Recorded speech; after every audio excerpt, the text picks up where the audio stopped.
एक बहुत ही होशियार और सुंदर लड़की थी।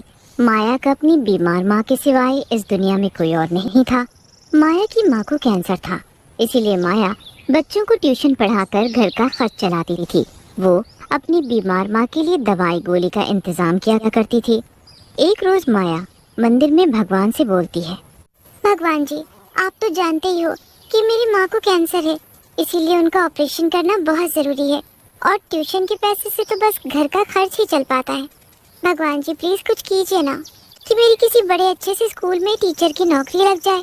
माया मंदिर में भगवान की मूर्ति के सामने ऐसे बोल ही रही होती है कि तभी माया को विकासपुर के मॉडर्न स्कूल के प्रिंसिपल सर का फोन आता है। हेलो माया जी, मैं विकासपुर के मॉडर्न स्कूल का प्रिंसिपल बोल रहा हूँ। आप कल से स्कूल ज्वाइन कर सकती हैं, तो प्लीज टाइम पर स्कूल आ जाना। ये खबर सुनते ही माया खुशी से झूमने लगती है। अरे वाह भगवान जी, आपने तो मेरी सिलेक्शन सीधे विकासपुर के मॉडर्न स्कूल में करा दिया। फिर अगले ही दिन माया टाइम पर स्कूल पहुंचती है। माया जी, आपको 12वीं क्लास के बच्चों को पढ़ाना है जो कि बहुत ही शरारती हैं।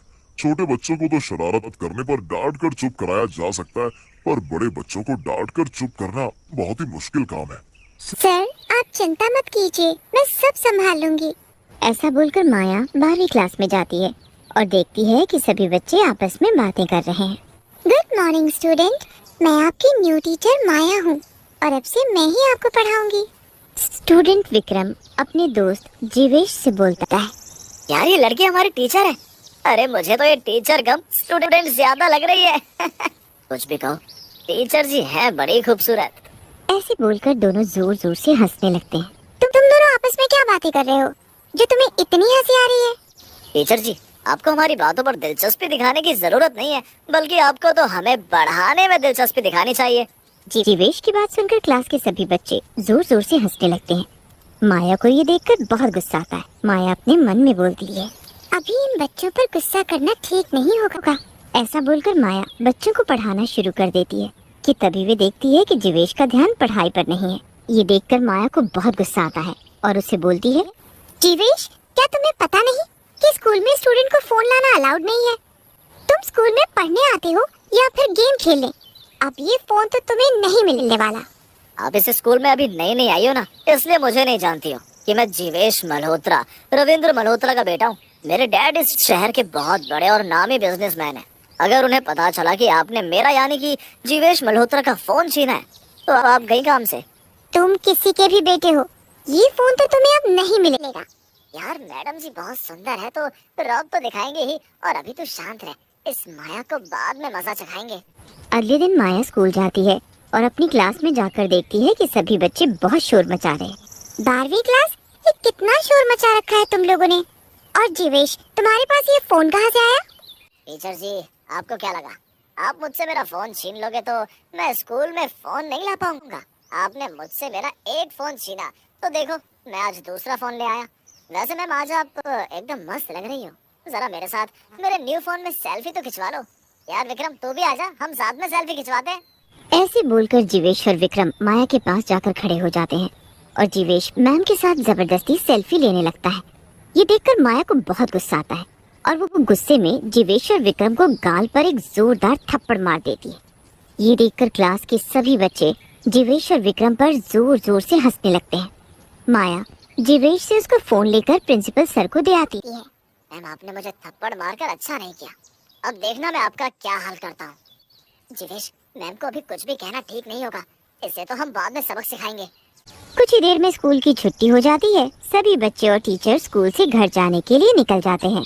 विक्रम रास्ते में जीवेश से बोलता है, यार जीवेश, माया टीचर स्कूल के पीछे वाले रास्ते से अपने घर जाती है और उस रास्ते में ज्यादा कोई आता जाता भी नहीं है, तो यही मौका है उस माया से अपने थप्पड़ का बदला लेने का। विक्रम और जीवेश माया को रास्ते में रोक लेते हैं और माया से बोलते हैं, क्यों टीचर जी, हमें थप्पड़ मारकर बड़ा मजा है ना आपको? अब हम दोनों आपका वो हाल करेंगे जो आपने सपने में भी नहीं सोचा होगा। अरे विक्रम, जरा टीचर के हाथ तो पकड़ना। विक्रम, ये क्या कर रहे हो तुम? देखो, मैं कहती हूँ मेरा हाथ छोड़ो, हाथ छोड़ो मेरा। तभी जीवेश अपनी जेब से ब्लेड निकालकर माया के हाथ पर जोर से कट मार देता है। माया जोर से चिल्लाती हुई विक्रम से अपने आप को छुड़ाकर वहाँ से भागने लगती है कि तभी एक कार माया को टक्कर मारकर निकल जाती है। अरे यार विक्रम, ये क्या हो गया? माया टीचर के सर से तो बहुत खून बह रहा है। कहीं ये मर गई तो? यार हम दोनों को यहाँ से भागना ही ठीक होगा। और ऐसे बोलकर दोनों दोस्त वहाँ से भाग निकलते हैं। कार से टक्कर लगने से माया की मौत हो जाती है और वो एक डरावनी चुड़ैल बन जाती है। नहीं नहीं, मैं मर नहीं सकती। अभी तो मुझे मेरी बीमार माँ का कैंसर का ऑपरेशन भी करना है। अगर मैं तो मरकर एक चुड़ैल बन गई, मेरी मौत का जिम्मेदार वो कार वाला नहीं बल्कि जीवेश और विक्रम है। मैं छोड़ूंगी नहीं उन दोनों को, बिल्कुल नहीं छोड़ूंगी मैं। ऐसे बोलकर चुड़ैल फिर से माया के रूप में बदल जाती है और अगले दिन स्कूल पहुंचकर अपनी क्लास में जाती है।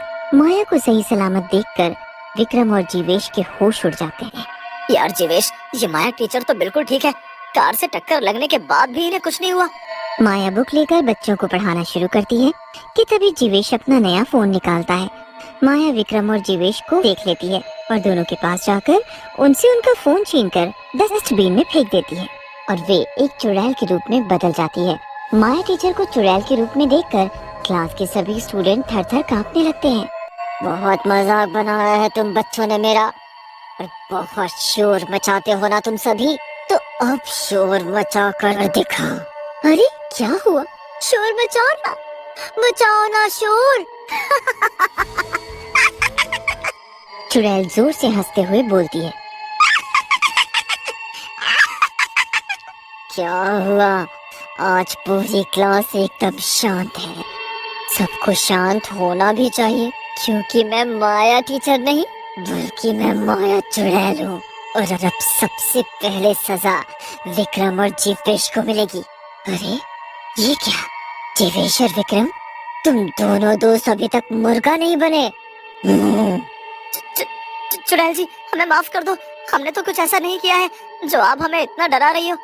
विक्रम की बात से चुड़ैल को गुस्सा आ जाता है और वे विक्रम को डंडे ही डंडे मारने लगती है। अरे चुड़ैल जी, मेरे दोस्त को इतना क्यों मार रही हो? छोड़ दो बेचारे को। इसे तो मैं नहीं छोड़ूंगी और साथ में तुझे भी अच्छा सबक सिखाऊंगी। ऐसे बोलकर चुड़ैल जीवेश का गला पकड़ लेती है। जीवेश जोर से चिल्लाते हुए बोलता है। अरे चुड़ैल छोड़ दो, तुम मेरे डैड को नहीं जानती हो। अगर उन्हें पता चला कि तूने मेरा गला पकड़ा है और मुझे बहुत मारा है तो वो जिंदा नहीं छोड़ेंगे तुझे जान से मार डालेंगे। चुड़ैल जोर से हंसते हुए बोलती है।